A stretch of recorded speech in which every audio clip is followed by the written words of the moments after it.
first met Mr. Fantastic at an arms deal. Hey, super fans, welcome back to Off the Rip Reviews. Spidey's really in it this time. No, he's not. He's not in it. He's really not in it. But and what's it, Elliot? It is Fantastic Four First Steps. Oh boy, oh boy. Oh boy, oh boy. So, context. Both of us are Fantastic Four heads. I think this is sort of a... I'm going to say this, I'm not sure if I'm correct about it. This might be a reverse Superman situation where you're slightly more of a Superman head than I. Yeah. And like, in this time, like, Superman was like me here, Elliot here. Now it's like, You are more well-read than I am. Yeah, but I'm like, and even not, okay, this is pissing me off.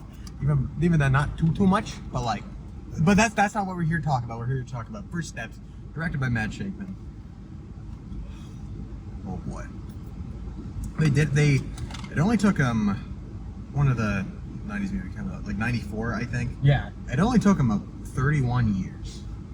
But they finally made a good overall Fantastic Four flick. Yeah, not some shit that we just have to pretend is good like the 05 one. Yup. I need you to understand, me and him had some private conversations where we went to fucking war for the 2005 Fantastic Four movie. We knew it wasn't good. It wasn't that. But it was the best one we had, so we pretended. And now we can. I'm getting the McDonald's fries back here. Look at those. That shit meant something to me. Now it means less to me. Yeah, to an extent, I still like it a little bit. I still have a soft place in my heart for it, but like now we have something that like outclasses it in every freaking way. Yeah, basically. Which that's phenomenal. So I want to start off with just the general story. Yeah. I thought it was pretty strong. Yeah. Because like that is a very condensed way to kind of like set this all up. Set up Franklin, by the way, which hasn't been done in any of these flicks, if I'm not mistaken. Yeah. And do it well. Yeah, it's very Superman, where the movie starts and you sort of understand where these guys are coming from. They don't do an origin story, but they give you the idea, and then they skip ahead several years. In Superman, it was 3 years. In this movie, it was 4 years because fuck you. But I agree. It's a bold gambit to introduce Franklin this early, but they worked it plenty well. They did. Spoiler alert: Galactus is the villain in the movie. What? Yeah. So it makes sense the way that they did it. If you know anything about Franklin and anything about Galactus, you know how it sort of matches up. I'll try to avoid too heavy of spoilers for a few more minutes, but... Hello, end of the Hickman run. There's a little thing right there. Yeah. Which, we'll discuss that later. Yeah. Next up, I kind of want to bring up characters and cinematography. Because, like, the camera's its own character. Hello, film students, it's me. It took them long enough, but they finally got a flick that has all of the four acting as they should. Yeah. That is amazing. Pedro had the perfect level of tortured genius to go along with the correct amount of charisma to pull off a good read. Absolutely. It's really hard to do him well. I mean, the comics get him wrong a lot. Like, sure. I mean, you need your certain writers, you need your Mark Wades, you need your John Hickmans, you need your Kirby and Stans, Kirby and Lees to really get them correct. And I mean, you can even have a great writer and they do it wrong. Civil War, having someone who has read the Civil War run, I think it's a great comic story. They don't get read right. They do not get read right at all. It doesn't ruin it. It doesn't ruin Civil War, but it does sort of ruin that era of Fantastic Four. Yeah, and then Straczynski, I believe, has to come back and kind of fix it, and then Hickman comes in, gets it better. Getting back to this movie, they kind of nailed Reed. There were moments where it's like, oh, Reed, but it's, that's kind of how Reed is in the comics, so you can't get mad at it. Vanessa Kirby was amazing. Oh my God, Vanessa Kirby was dynamite in this. I mean, if I don't know that I can actually do this, but if I had to pick a favorite performance of the actress portraying the four, she's probably my number one. So here's the thing, and this is also biased. Evan Ross Backrack as Ben Grimm the Thing. Oh my goodness. He was very good. That gets into, and we're still in the character section, so I'll just say this. One of my few complaints about the movie is I think there was a lot for Johnny to do and Sue to do and Reed to do. I would have liked a little bit more out of that. Yep. They have a low-key love story. Again, I won't say too much yet, but they have a low-key love story that they sort of do, and I kid you not, it's in like 2 scenes, and they're like an hour and a half apart from each other. Yeah. I mean, if you're going off performance, yes, he's amazing. Yep. Absolutely. And I think the scenes he's in, he's written very well. I just would have liked a little bit more. Now, admittedly, I don't know where you get those scenes from, because this is a what, 2.5 hour movie? About like 2:20, 2.5. Somewhere in there, I think. And it's everything that happens is important. Yeah. So I don't know where you get those scenes from, but I mean, in a perfect world, I would have liked to see more Ben. A little bit more Ben. And that's sort of why I liked him so much, because there's so little so little of him, and that, you know, every time you see him, you're like, okay, yeah, there he is. Yeah. And you were saying this. I guess now we're sort of briefly. I'm gonna touch on like how they made this thing. Most of the time, I think Ben looks phenomenal. Yeah. Because like they were. I mean, you were saying. I'm gonna just disagree personally. You said that there were a couple times where he didn't look the best while he was talking. Yeah, is where it came specifically the face effect that they do. It never looks outright bad, but there are moments where it's like, okay, to me that there's a difference there. I think also part of it is when he's talking and he has the beard, and it's a tough thing to pull off. Like again, I don't know that I look at the movie in any less of a way for it. But there were moments where I was just like, it looks less real right now than it did 5 seconds ago. And again, it never lasted long, and it was never awful. Yeah. It was just like, okay, all right. Yeah. Now, sticking with character for a second. These aren't spoilers. If you knew anything about comics, then you know this. Shia LaBeouf, Silver Surfer. Yeah. I think they did Silver Surfer very, very well. Did a great amount of justice in this. Yeah. She rose. I'm sure she made something else for her. Johnny Storm's penis is what I mean. Yeah, shout out Johnny, man. Shut up. He just can't catch a break. He can, bro. He fell in love with a bug once. Anyway, that's another story for another time. Get bent, Johnny. Spider-Man. Yeah, I thought they did her very well. The actress's name escapes me in this moment. Julia Gardner. Yeah, she did great. I thought she was another character where it's like I almost would have wanted a little more time with her, but I will again admit I don't know where you would get that time, because again, this movie's jam-packed, so it might just be a thing where I wanted a 3-hour Fantastic Four movie, and that just wasn't going to happen. In a perfect world, that's what we would have gone, but we are not in a perfect world. But, you know, I'll echo the same sentiments I said about Ben. The performance is great, and the stuff that she does is great. You just, you want maybe a little more. And, like, I think there's a little bit more of, like, an excuse with Surfer, because she's tied to Galactus a lot. And he's on the other side of the universe for half the movie. And... Spoiler! You know what? Galactus doesn't spawn in right next to Earth, guys. And this was one of the few times where, like, kind of the reverse, in my opinion, of Ben and Shiloh there. The little that we get of Galactus is all that I needed. Yeah. Because it does not take away the impact of a comic accurate Galactus on screen. Hello! Absolutely. Hello! What are we doing? Thank goodness. Seeing him walk through Midtown Manhattan made the little boy inside of me very excited. And his introductory scene is amazing. Oh, Shadow Iverson, bro. He is one of my favorite, like, voices in Hollywood. The effect is great. The stuff they do with the eyes is really cool. We're in spoiler territory now, so get over it. I mean, again, no, I'm not going to repeat the spoiler, or the hot carpet. But, you know, he's great. I agree with you. I didn't need any more of him, certainly. I mean, maybe any less than. Yeah. But also, actually, never mind. Now I'm going to cut that sentiment off. We got the perfect amount of Galactus. Yeah. Fuck it. They put the right amount in. He's on a cloud. Also, the perfect amount of Herbie. I could very easily see. Yes. I think the Herbie jokes could have started to piss me off. I started to feel that. But they had the perfect amount of them. Yep. That it was great. There's actually the best Herbie joke. They weren't even trying to be funny, but I laughed really hard at it. Was toward the end of the movie. Again, we're in spoiler territory, so fuck off if you haven't seen it. When Galactus is coming toward the Baxter Building, and Herbie's just like playing with Franklin, and it's just the shot where you see Galactus walking, and it's like, Herbie, no! Herbie, Turn around, brother! No, brother. Herbie is the least locked-in creature on Earth. Love the guy. Not even a creature, man. He's a robot. Yeah. And Herbie looked great.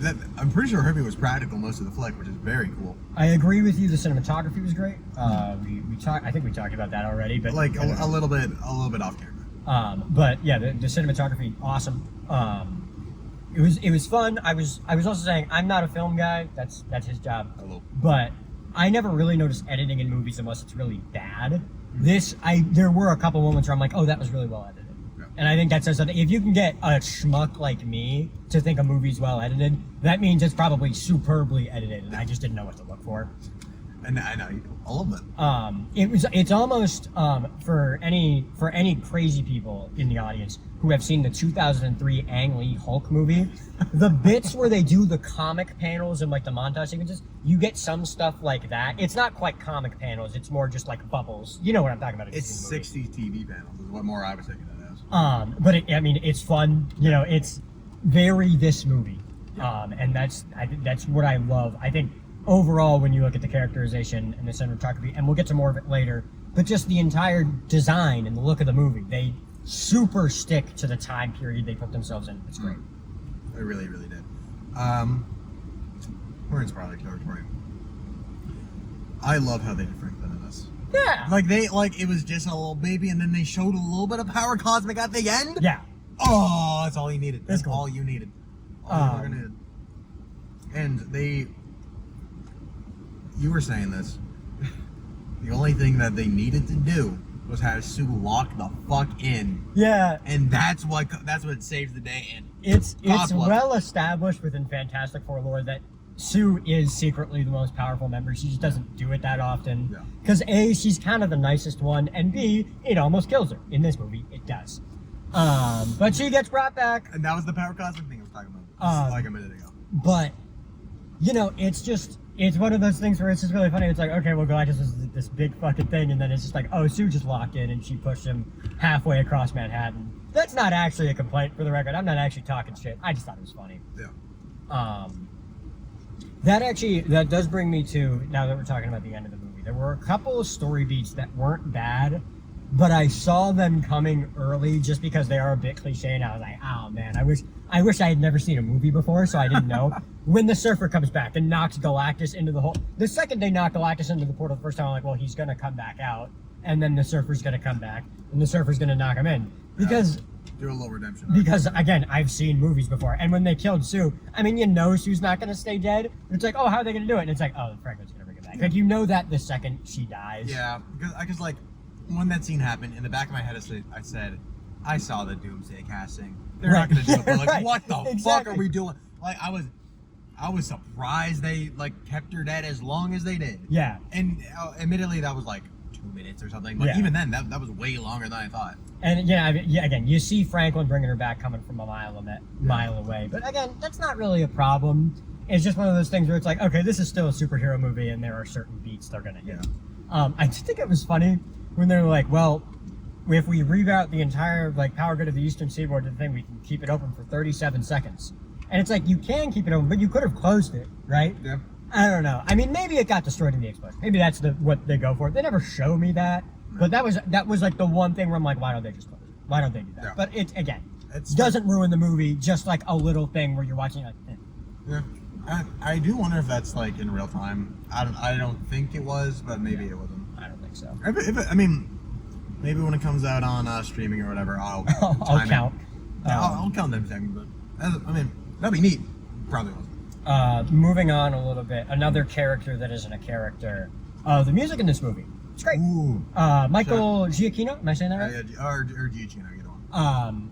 He does a great job. Come on, it's fucking Giacchino. Of course, it's gonna do something good. I apologize for doing this, but these movies are coming out in the same month, and they're both superhero movies. If I had to compare it to the Superman soundtrack, I'd say I probably like the Superman soundtrack a little bit more, but this soundtrack is certainly.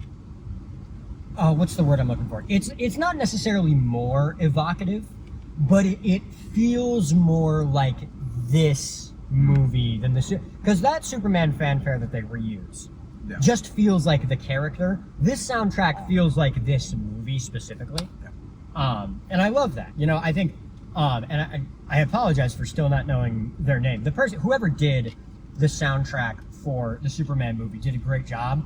But I would say, like, Michael did a better job than that person did. Yeah. But I liked the Superman soundtrack better just because they got to steal from John Williams, which is fine. Yeah, I mean, if you're gonna steal from anyone, that's steal from literally the one goat. one of the best fucking film composers, if not the best, to ever do it. To bring it, you know, back to this movie, obviously the choral bits that they have are great. I'm a sucker for any group of voices in a place where I'm not seeing it coming. I'm a sucker for leitmotifs, and they had the main theme be the leitmotif the whole time. Thank you. And there's Lord, you know, please now. There's a lot of other great tracks that like weren't in the trailers that are awesome.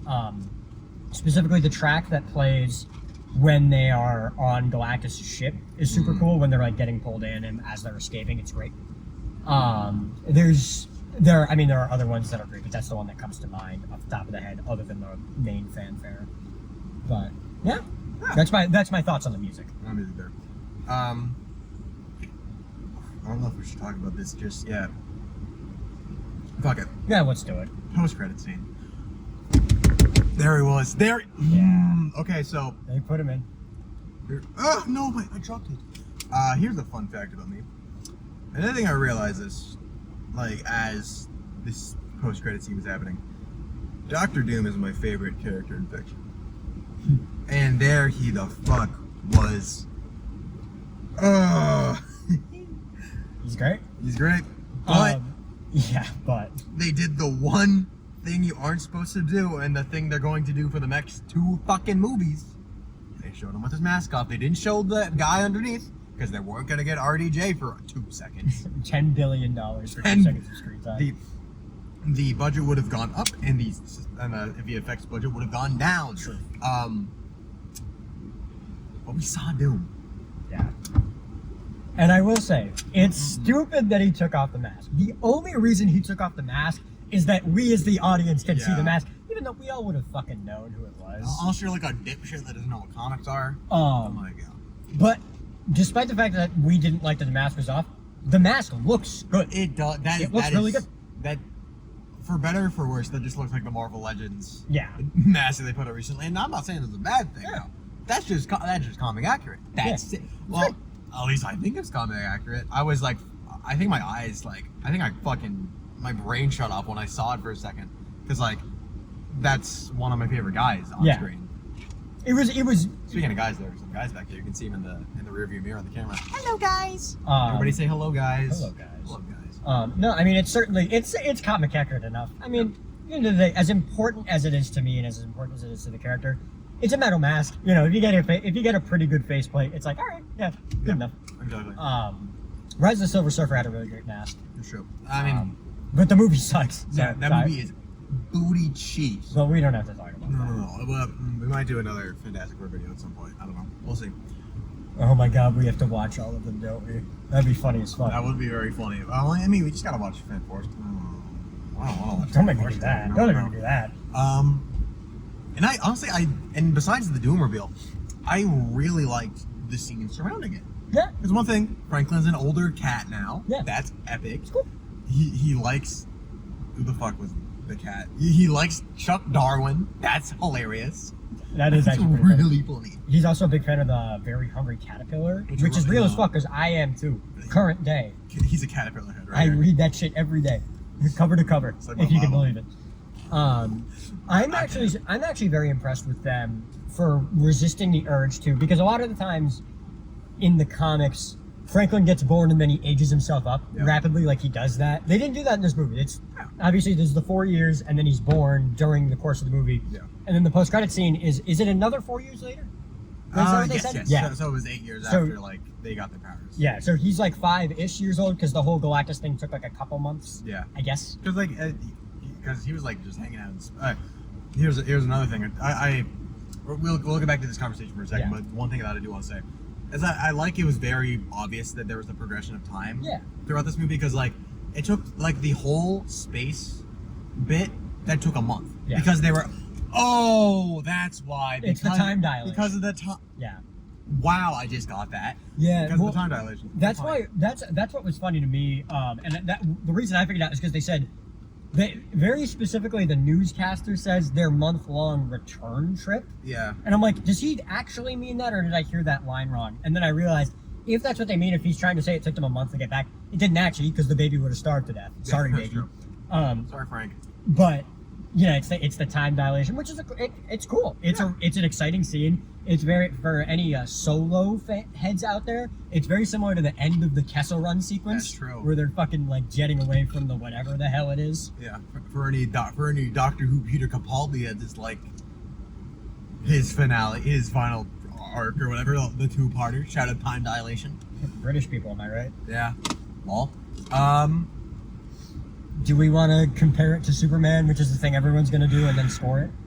yeah, we gotta compare it to. Unfortunately, we need to compare it to Superman just because of the timing of the releases. The good news is I don't have Okay. to hate on one of these movies. No, because I liked both movies, but seeing as I'm more of a Fantastic Four head than a He's the Superman guy. head, I think I like this a little bit more right now. That's Yeah. it. I need to think about it. That's the thing.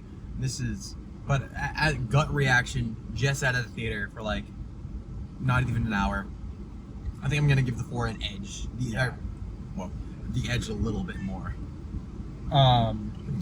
Yeah, we were playing this game before we started recording. I was going down the list of like, okay, which movie is better at what? Which isn't a perfect way to decide which movie's better, but these movies are really close for me. Yeah. Because Superman's my favorite superhero, Fantastic Four my favorite team, so I have bias, but I don't think I have one stronger than the other per se. This movie is significantly, the dialogue is better. Oh boy. Just in general, the writing is about the same in both, but the dialogue specifically. This movie's better edited, as I already mentioned. I give the soundtrack edge to Superman, and that's big for a music loser like me. I think Superman was probably funnier than this movie. Yeah, it was funny. And that's just James Gunn. Yeah, I mean, That's Jimmy. I'm not gonna get mad at that. God, I think I gave Superman a light 9 on here. I think I'm gonna give the edge to Superman ? I think this movie I would probably give a very strong 8. Now, if I watch both movies again, maybe you could change my mind. Right.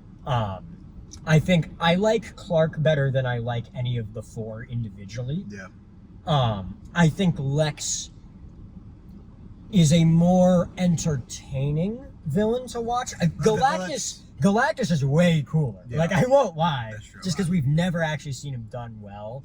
But Loud. Nicholas Holt's performance is just that good to me. But and here's the thing about that, he's way more present in the film. And that's fair. And throughout, Galactus is like the looming threat that they gotta fucking somehow figure out how they gotta take down. Which and that's an aspect that I think they did really, really well in this movie. Just like the threat of Galactus, because like realistically, how the hell do you do this if you don't have the the smartest guy out there doing this? And the world-ending threat in this movie was the first time a world-ending threat in a superhero movie made me actually worried, like in real life, in a very long time. Like I was actually sitting there, like, how are they going to do this?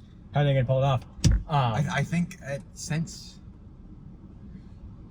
not even since Endgame, because like you could kind of tell that they're gonna do a time travel thing with that. Yeah, probably. I'd say maybe since the first Avengers. If I'm being so honest with you here. Bringing it back around to these 2 movies, though, I think Superman's a bit better paced. Superman, I don't feel the runtime quite as much. Not that this movie felt long. I never even thought the movie really dragged. It's just Superman's 2 hours felt less like 2 hours than this movie's 2 hours, if that makes any kind of sense. See, for me, they felt like kind of equal. Okay. A little bit, but but I do understand what you're saying with that there. However, I will say these movies are equal in hype moments and aura. If you're an aura farmer, it's going to be impossible to choose between these movies. Yep. And Galactus got you beat on the Galactus's harvest. Yeah. Ooh. Yeah. There was one shot in this that we had to look at each other. Yeah. It was, and if So cool. if you know, it's during So the cool. final fight or whatever. Ben hooks a fucking gas truck at him, explodes, it just... Oh, and he's Johnny, just on fire. Johnny lights him up, and the fire doesn't hurt him because, of course, it doesn't. But it's just Galactus on fire. You're like, all right, fuck. That's okay, so cool. That's the coolest thing you could have done. whatever. Fine. I mean, every shot of Galactus in New York looks pretty fucking cool. His head looming over Manhattan. Oh, the dude. foots going across Fifth Avenue. Yeah. Oh my god. Which I think that was practically done with like miniatures. Crazy. And like, honestly, Galactus' reveal, that is one of the more like, maybe not this year, but no, fuck it. For me, because I admittedly haven't seen too many new film flicks. I haven't seen a bunch of stuff. Sorry, sue me. That was one of the most impactful like moments in film this year. I think like when Galactus' fucking eyes turned on or whatever. It was crazy. Brother. All right. So I'm giving it a strong 8. Could probably talk me up to a light 9. I think I'm kind of living in your same area. I think I'm going 8 to an 8.5. All right. Because there was a lot good, but tiny little nitpicks that like and these are like nitpicks that I can't even think off rip, but like in the but like in time out. Let's not do that. You chill. Like in the theater, I know, so I was like, but like right now, they're so insignificant that I can't even bring them up. Right. But and that's just like, and that's just a vibe talking. Yeah. You know. All that I need to know is that we finally have a good Fantastic Four movie. Thank God. And God. and also it's pretty standalone. Yeah. Like there's pretty much no bullshit with multiverses. They could fuck up Doomsday, and it's not that I wouldn't care at all. I care, but I'd still have this movie to go back to. Yeah. So it's like whatever. And like none of these characters were done dirty. Yeah. Not even Doom for his 2 seconds of and screen no time. lines. And that's all you need. That's all you need. That's all you need. We're there. It is funny that he doesn't show up to the fucking Future Foundation meeting though. That's just top tier rating. That Fucking North Korea was there. Yeah, and not Area couldn't send someone. and not Vic, bro. Come on, you could have said like a Doombot or something. I don't know. All right, we're almost at 30 minutes, but go see the movie. Go see the movie. You're gonna go see the movie. Come If you're on. watching this video, You're gonna go fucking see see the the movie. movie. I don't think we're gonna convince anybody to go see the movie, but This might be a 2-watcher for me.